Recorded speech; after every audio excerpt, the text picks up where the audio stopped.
এক ছিল ছোট্ট এক খরগোশ। সে বনে গাছতলায় বসে গাজর খাচ্ছে খুব আনন্দে। এদিকে পাশের ঝোপ থেকে এক শিয়াল বেরিয়ে এলো। সে খরগোশকে দেখে মুচকি হেসে বলল, ওহো, এই খরগোশ তো দেখছি দারুণ মজাদার। আজ তোমাকে আমার নাস্তা বানাবো।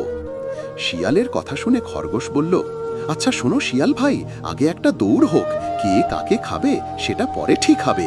শিয়াল খরগোশের কথা শুনে বলল, ঠিক আছে, দৌড় প্রতিযোগিতা হোক। দুজনেই তৈরি হলো দৌড়ের জন্য। খরগোশটি আর শিয়াল দৌড় শুরু করলো বনের পথ ধরে। কিছু দূর গিয়ে শিয়াল ভাবল, এই খরগোশ তো ধীরে দৌড়ায়, একটু বসি। সে গাছতলায় বসতে বসতে শুয়ে ঘুমিয়ে পড়ল। এদিকে খরগোশ দৌড়ে চলে গেল সোজা তার গর্তের দিকে। সে লুকিয়ে পড়ল ভেতরে, হেসে ফেলল ছোট্ট করে। শিয়াল যখন ঘুম থেকে উঠল, খরগোশের আর দেখা নেই। সে হতাশ হয়ে বলল, বুদ্ধিতে তো হার মানলাম। শেষে খরগোশটি গর্ত থেকে মুখ বের করে হাসছে, গাজর খাচ্ছে। যারা এখনো সাবস্ক্রাইব করনি, লাইক আর সাবস্ক্রাইব করে দাও।